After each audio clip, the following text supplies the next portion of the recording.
Mr. Reichert, you're recognized. Thank you, Mr. Chairman. Welcome and thank you for your testimony today. Like our witnesses last week, you've all made it very clear that we're behind in global competition, that the tax code is holding our businesses, farmers, and workers back.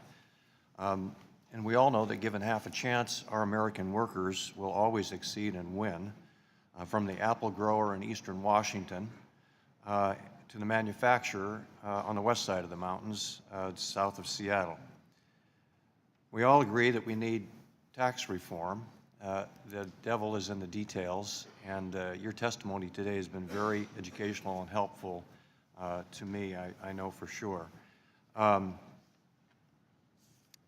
this is our chance to build a competitive tax code that leads to increased growth, higher paychecks, and greater opportunity. And I know Mr. Neal said ease the financial burden of the middle class, but we're more interested in not just easing the financial burden, but providing job opportunities and economic growth. I mean, we want to think big and move forward, look to the future. So I want Mr. Luciano, please, if you could discuss further how the international tax system impacts your company's domestic international operations, and with a modernized code, would you invest more in the United States? Thank you for the question, Congressman. So a healthy agricultural industry is important for us to be able to feed the world. We will have to feed 9 billion people in 2050, and that's a challenge in itself. But it's also important because of the connection with the middle class and middle America. We are a company that have 32,000 people, but we have only in our headquarters, global headquarters in Chicago, we are less than 70 people. The rest of the people are in small communities, whether it's Decatur, Illinois, Cedar Rapids, Iowa, Alpharetta, Georgia. Those where the people are.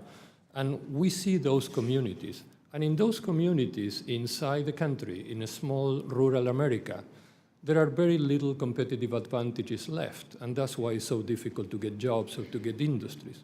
One of that competitive advantage is agriculture. But the way we're operating today, when we compete in a global market, if I need to sell to Egypt, and I have the choice to bring the product from Kansas City, wheat, Kansas City, or from Ukraine, Ukraine has the opportunity to get a refund of the VAT.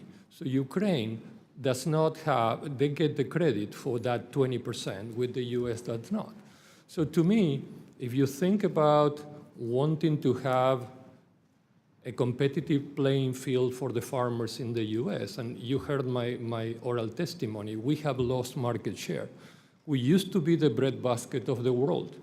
We have lost it in wheat to Russia. We have lost it in soybeans to Brazil.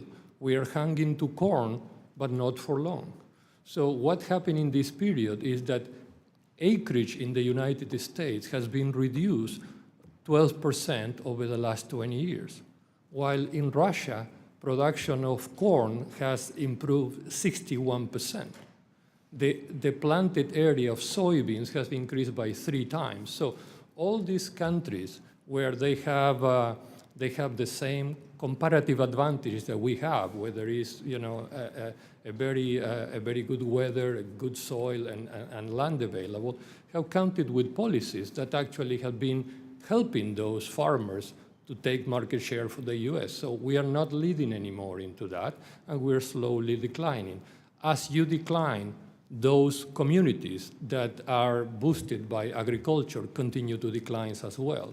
Because when we go there, we just don't have an elevator or storage. We buy from the farmers, and the farmers, and we also have an ecosystem of other companies that basically supply security to us, that they supply,